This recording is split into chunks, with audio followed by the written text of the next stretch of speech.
Guys, I'm Nisha Homi. Today I'm showing you how you can make a healthy rice kheer recipe without refined sugar, refined oil, ghee or even dairy milk. It's super easy to make at home and super healthy. So let's get started with the recipe. To make rice kheer, I'm using 3 tablespoons of a local variety of broken white rice. You can use any variety of white rice you have at hand. Into a small bowl, I'm adding in 3 tablespoons of broken white rice. Into this, I'm adding in some water and I'm going to wash and rinse it a couple of times. Once washed and rinsed, I'm adding in some more water and I'm allowing the rice to soak for about 15 minutes. It's always ideal to soak grains to help release the phytic acid content, which helps in better digestion and better nutrient absorption. I have also soaked some almonds overnight and I'll be peeling the skin and slicing the almonds to use in the rice kheer. Along with the almonds, I had also soaked 1 tablespoon of raisins overnight. It's about 15 minutes and the rice has soaked well. So I'm going to rinse it under running water and keep it on a strainer. Add the strained rice into a pan. Add in 4 cups of second and third coconut milk. I have already shared a detailed video on how to make coconut milk from fresh coconut. The links will be updated below this video. Please do check it out. Turn on the flame and allow this to come to a boil.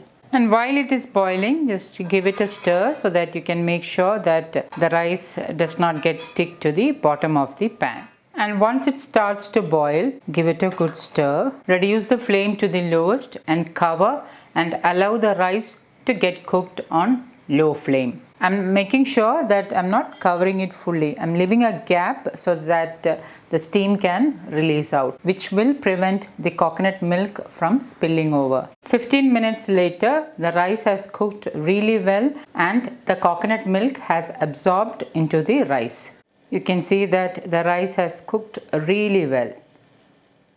Into this, I'm adding in 1/3 cup of jaggery powder. This organic jaggery does not contain any sand or dirt or dust particles. So what I did was I just crushed the jaggery and measured it into the cup. Since it does not contain any sand or dirt or dust particles, I'm adding it directly into the pan. Give it a good stir and allow the jaggery to melt along with the rice. Now, if your jaggery has sand, dirt or dust particles, you may need to melt the jaggery and then sieve and add it into the pan. If you feel you want more sweetness, you can add in a couple of extra tablespoons of jaggery. Stir it for a couple of minutes just to make sure that the small jaggery pieces are melted and incorporated into the rice mix. And now the jaggery is nicely melted. I have crushed and ground 6 cardamom seeds. I like to use the peel of the cardamom in the kheer as that also has a subtle flavor. However, if you don't like to add in the peel,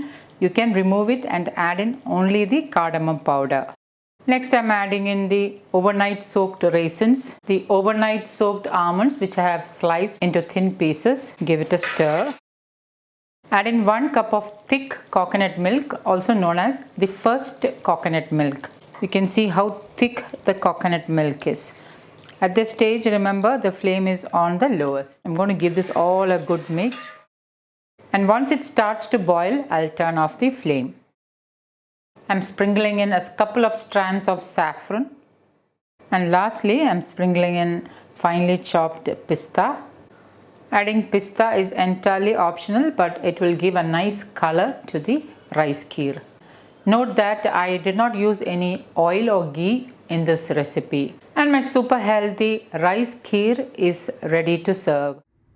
So guys, do try this recipe and let me know how it turned out. Thank you for watching and until next time, take care. Bye-bye.